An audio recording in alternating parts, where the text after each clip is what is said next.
Magandang oras mga kababayan, mga ka-Golden Boy. Nako, merong pampasakit sa ulo ni Digong ngayon at sa lahat ng mga DDS vlogger kasi meron ng Office of the President para sa press release at meron na ring mamamahala nitong mga fake news. At itong dalawa, si Jay Ruiz at saka si Claire De Castro, ka-vlogger natin to si Claire De Castro, isang attorney magaling, ay sila yung nasa opisina na ito, natitingin sa mga fake news, sa mga DDS vlogger at sa mga Chinese trolls, at sila yung sasagot sa anumang mga katanungan. Press release officers ang dalawang ito.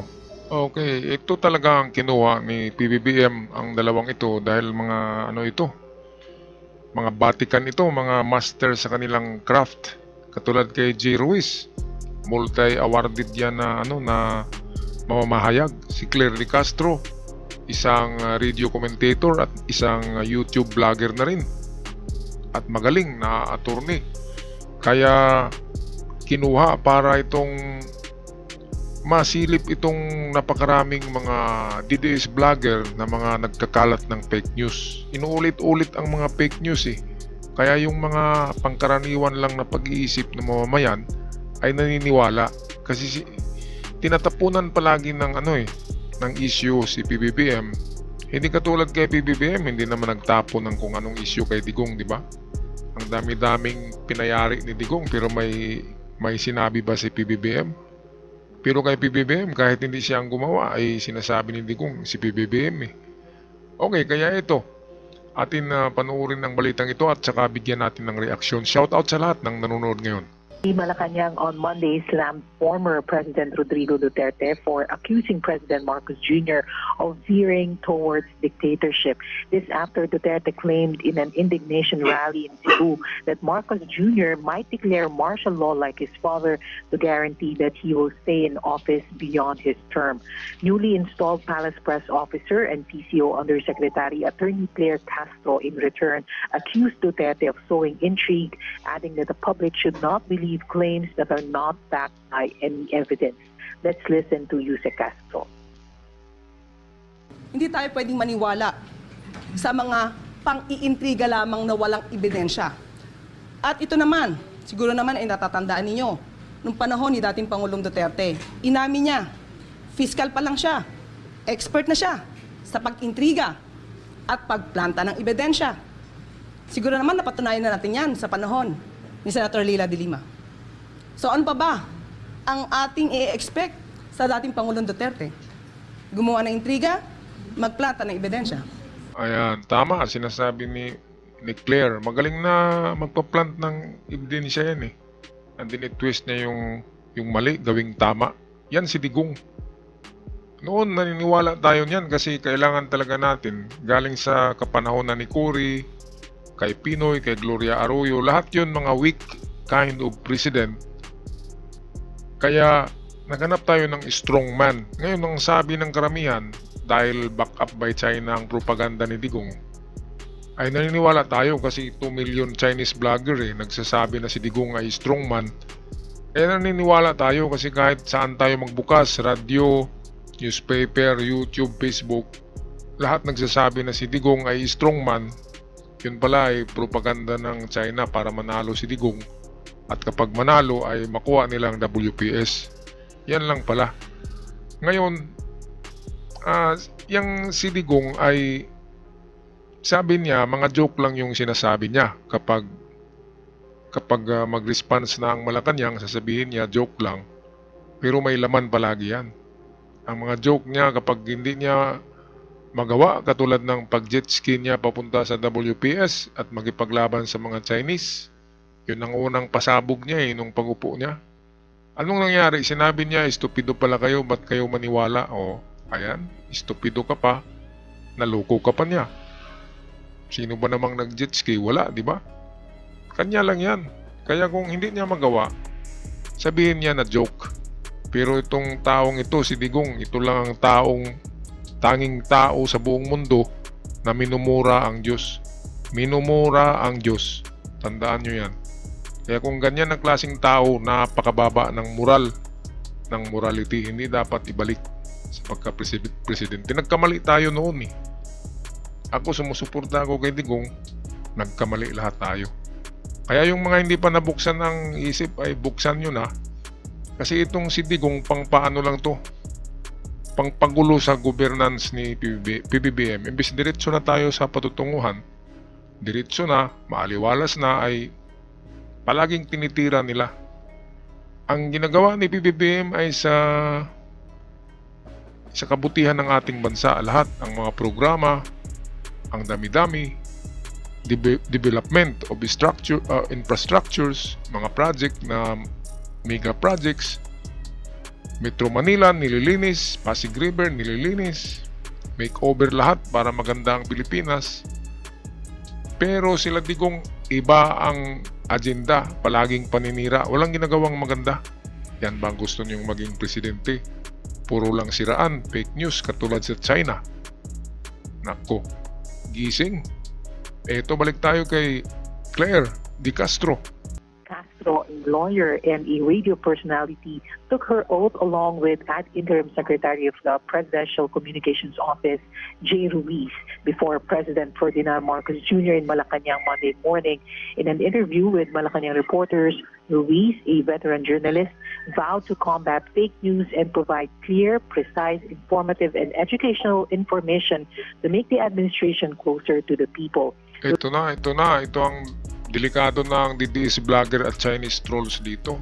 Kasi sabi ni G. Ruiz, he will combat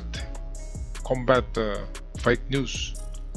Kaya noong una ay maluwag lang di ba, si PBB maluwag lang na tinitira siya ni Maharlika, ni Budjakera at kung sino-sino pang mga banat-banat diyan. Wala yan kay PBBM. Pero dahil sa umipikto merong effect sa karamihan, sa masa. Yung mga mahihina, ang kukuti na hindi mag-criticize kung tama ba yung sinabi ay naniniwala kagad dahil idol nila si Digong. Tingnan nyo yung idol nyo, hindi na makakalakad, nagtutungkod na aabot pa kaya yan sa 2028? Sana naman ay aabot pa, diba? Kasi sa Comelec bawal ang magkandidato na may sakit kailangan pa ni Digong magpa-certify na wala siyang sakit. Pero tingnan mo lang ay wala na duling na ang paningin, natutumba na, meron nang umahawak, kaya hindi na pwede.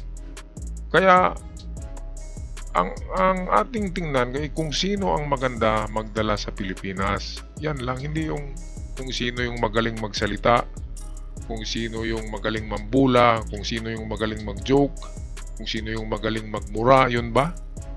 Naku, kaya ba't kayo babalik pa sa ganung klaseng rehimen, di ba? Masahol pa yung kaysa, sabi nga ni Luke Espiritu ay pinakamasahol at pinakarurok na klaseng dinastiya sa buong mundo, numero 1. Kaya maggising-gising na tayo at imulat ang ating kaisipan sa mataas na kamulatan.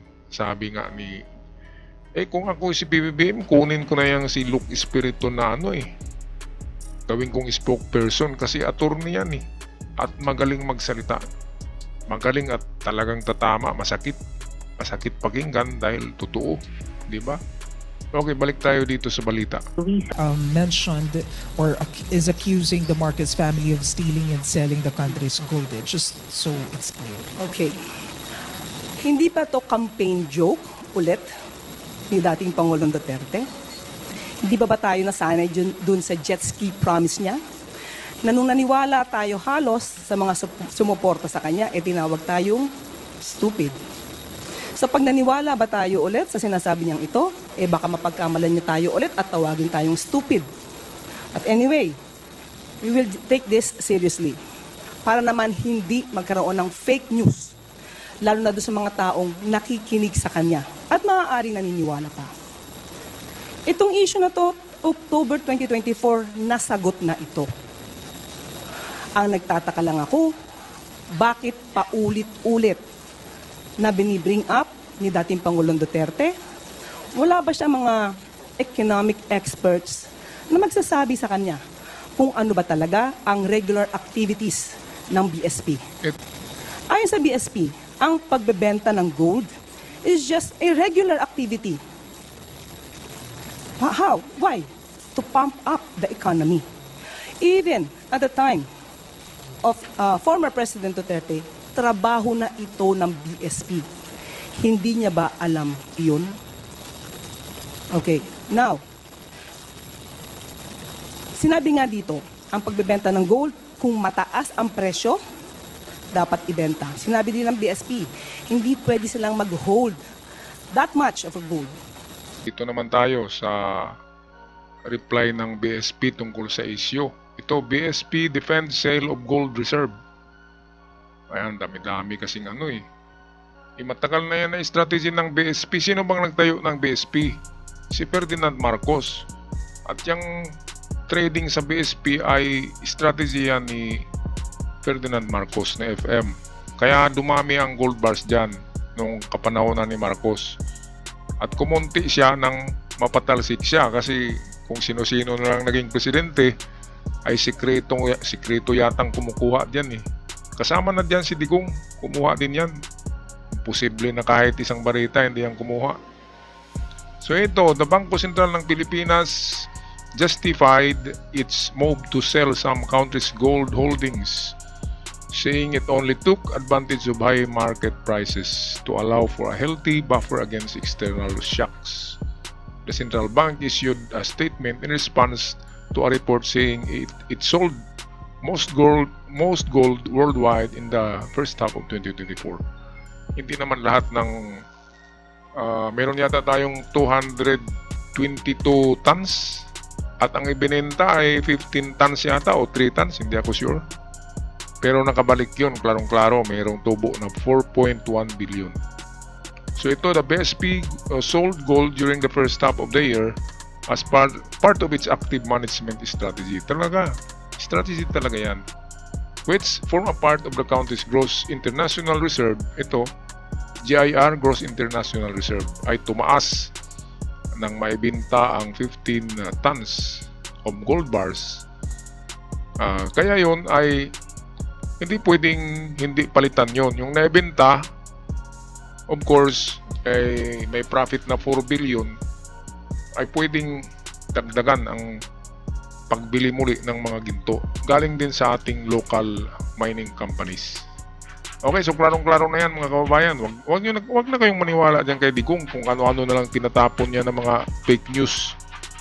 Kaya ito si Claire De Castro ay talagang magbigay ito ng sakit sa ulo ng mga Duterte. Congratulations nga pala. Ngayon ko lang nalaman na si Claire Castro ay isa ng undersecretary sa office ni PBBM. Inakita ko yan nung nakaraang linggo, nag-vlog pa yan eh. Ang ganda no, ng swerte talaga ni Claire De Castro at nakita siya ni PBBM at kinuhang undersecretary. At ang ating ibang ka-vlogger kaya, sino pa kayang mga PBBM vloggers ang kukunin ni PBBM, no? Ganda sana kung lahat ng PBBM vloggers na mga diehard ay mabigyan ng magandang trabaho sa Malacanang. Ako, pwede na ako diyan, ano lang ako diyan. Pwede ako sa Waterboy. Kapag merong nauhaw, ako ang kukuha. Di ba? Joke lang yun. Okay, anyway, congratulations kay Attorney Claire De Castro. From the bottom of my heart, ay nandiyan na siya. Hindi yan sulit na hindi sulit na PBBM si Claire De Castro, pero makikita ko na medyo inclined siya towards kay PBBM at hindi siya makadigong. Tayo ay sumasagot dito na seryoso. Baka sa susunod sasabihin na naman ng mga supporters niya, hindi niya na naman kilala si dating Pangulong Duterte. Puro joke yan. So ito ba mga sinasabi niya during sa kanilang rallies or campaign rallies? Joke ba o seryoso? We have to know that. Dave Pardilla, PTV4. Good afternoon po, Atty. Sa Mandaue rin po sinabi po ni former President Duterte na bumalik na po yung droga sa Davao, Cebu, and Manila. Marami na rin mga tambay ang na-hold up at mga nasasaksak. Reaction po dito. Davao, including Davao City? Oh, okay. Kung Davao City pinag-uusapan natin, sino ba ang mayor ng Davao City? Hindi ba yung anak niya? Si Mayor Baste Duterte. So, ang ibig ba sabihin nun, napaka-inefficient ng anak niya? Again, ulitin natin, nasaan ang data patungkol rito? At tandaan natin, nung panahon niya, at least ngayon may record kung may namamatay, nung panahon niya, merong bang nare-record doon sa mga biglang nawawalang mga tao? Tanong lang natin yun. So dapat yun siguro, alamin din niya. Pero as of now, sabi nga natin, anak niya ang namumuno sa Davao City. Bakit ganun ang kanyang lungsod? Eto, may dagdag ako dyan eh. Kahit noong panahon ni Digong, ay marami ang nagbibenta dyan sa Davao ng droga.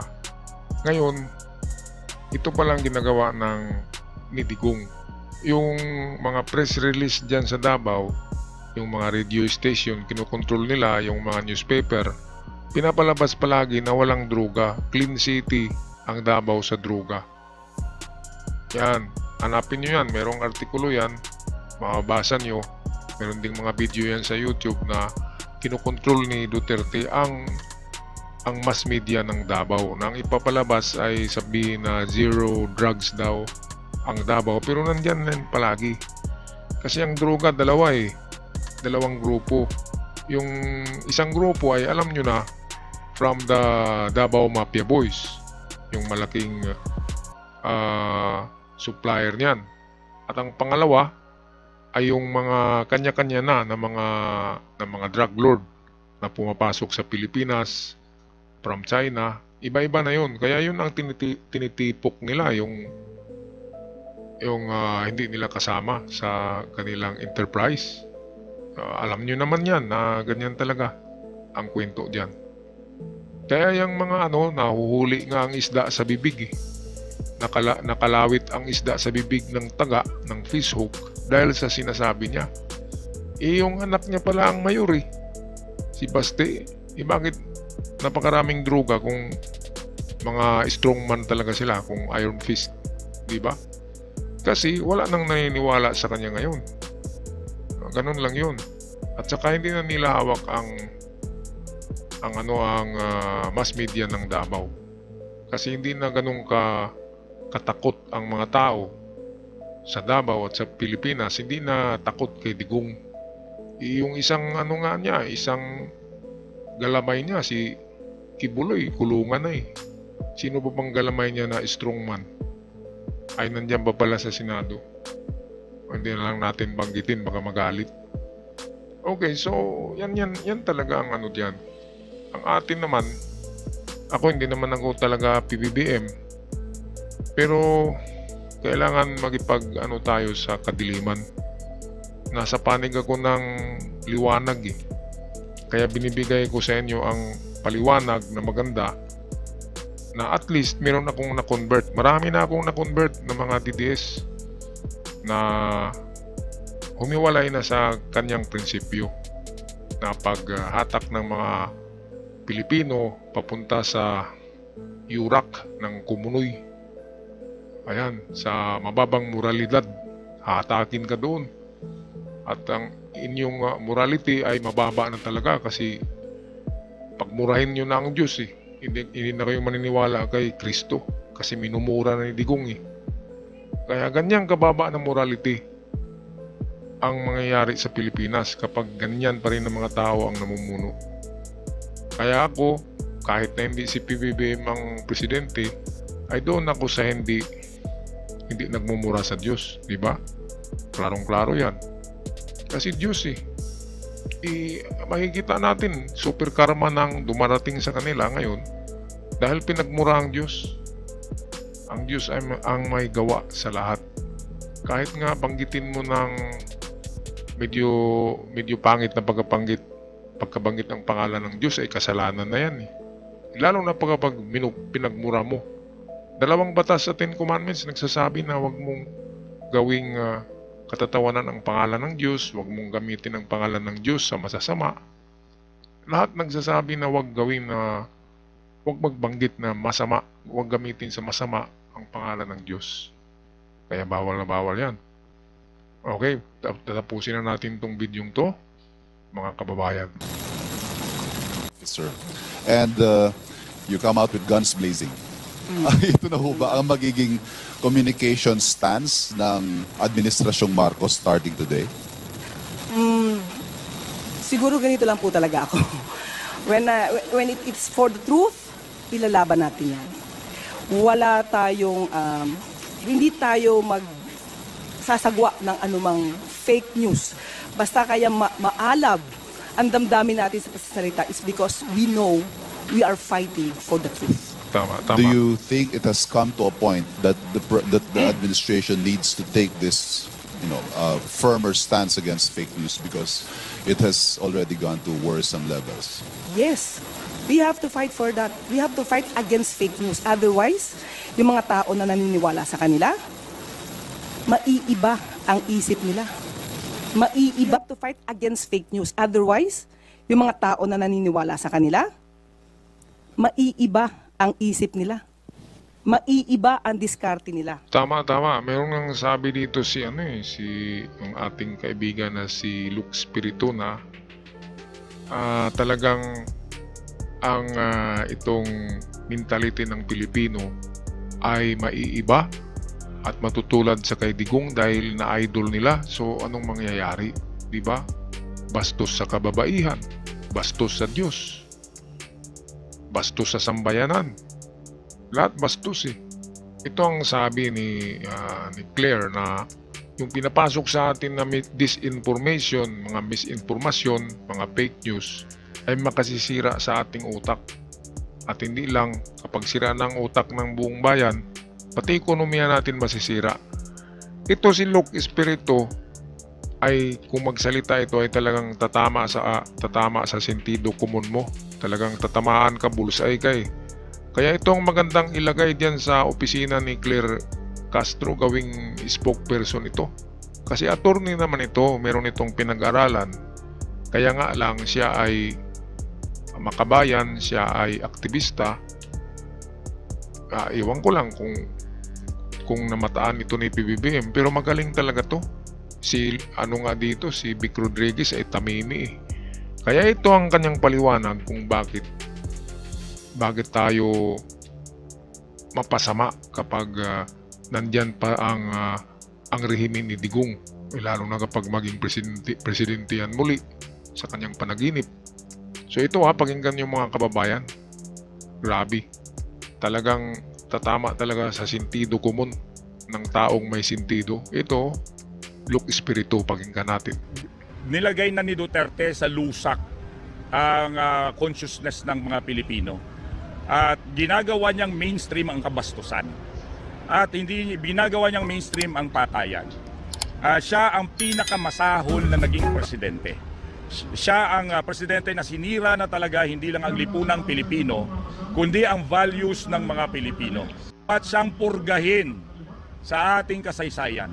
Si Duterte ang example ng dapat binibitay para magkaroon tayo ng leksyon sa ating kasaysayan na binibitay natin ang mamamatay tao, binibitay natin ang kurap, binibitay natin ang bastos sa kababaihan, pinaparusahan natin para mabasa ng mga henerasyon ng kabataan, iba't ibang henerasyon ng kabataan, para may matutunan sa kasaysayan na tulad sa ibang bansa kung saan ang mga diktador ay nililitis, kinukulong o binibitay. Si Duterte ang number one example na kapag hindi yan maparusahan, hindi yan maaresto, ang ating lipunang Pilipino, ang kanyang values bubulusok, magiging basurahan. Tama. At ang ating kaisipan ay magiging talagang nasa pinakamababa na. Hindi tayo ganyan. Ang gusto natin, nag-a-address kami sa mas mataas na kamulatan. Kaya kami nagsasalita kami issues. Hindi ang mga patay-patay na yan. Nagsasalita kami tungkol sa sahod, tungkol sa kontraktualisasyon, tungkol sa kahirapan, tungkol sa reforma sa lupa, tungkol sa ekonomiya na dapat magkaroon ng produksyon, tungkol sa suporta sa MSME. Ganyan substantial ang aming mga binibitbit. Hindi yung mga tulad ng mga ehemplo ni Duterte na totally bankrupt. At ganyan ang number one na example ng aabutin mo kapag ang paghahari ng dinastiya ang mananatili. Si Duterte ang example ng pinakarurok na kayang abutin na forma ng dinastiya. Ayan, sos, grabe Ginoo. pinakarurok, ibig sabihin pinaka-peak, pinaka-Mount Everest ang ginagawang kasamaan ni Digong. Okay lang kung yung kanyang pamilya lang dinadala niya sa ganyang kababa na moralidad. Maraming nag-idolo sa kanya eh.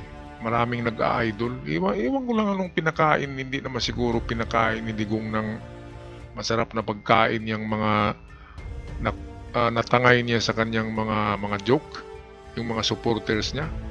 Okay lang kayo mag-support sa kanya kung kamag-anak kayo. Kasi kung magiging presidente yan, ay pwede kayong bigyan ng trabaho. Kung hindi kayo nakilala, anong maibigay niya sa inyo? Diba? Ito nga, sinabi ni Luke Espiritu na pinakamababang bubulusok, parang eroplano na nakras, bubulusok ang ating moralidad kapag yung si Digong pa rin ang nakaupo. Ay kahit yung kanyang anak, ganun din eh. Magkatulad lang sila eh. Kaya bubulusok ang moralidad. Sabi ni Luke ay dapat ang ating pag-iisip, ang ating kamulatan ay yung maganda na mga plano, hindi yung patay-patayan. Diba? Yung patayan-patayan palagi. Kaya kung kahit ako'y bubuto, ay iluklok ko ito sa alyansa. Ilalagay ko yan. Ang sabi ng iba, babawasan daw nila si Amy Marcos daw, itapon nila eh. Iluklok nila ito eh. Si Espiritu kasi kailangan natin ng ganitong klaseng bibig. Yung talagang direkta, tatama sa sentido komon. Talagang mamumulat. Maraming namumulat eh. Dito sa salita ni Luke Espiritu dito. Okay, kaya yan lang ang ating reaksyon ngayon. Meron na tayong isa na namang makipaglaban para kay PBBM sa mga fake news. Si Claire De Castro at Jay Ruiz, mga batikan na na mga pangalan sa mass media. Okay, ako magpapaalam na. Maraming salamat. Huwag kalimutan mag-subscribe sa ating channel mga kababayan para palagi kayong updated sa ating mga bagong uploads. Hanggang sa muli, God bless the Philippines.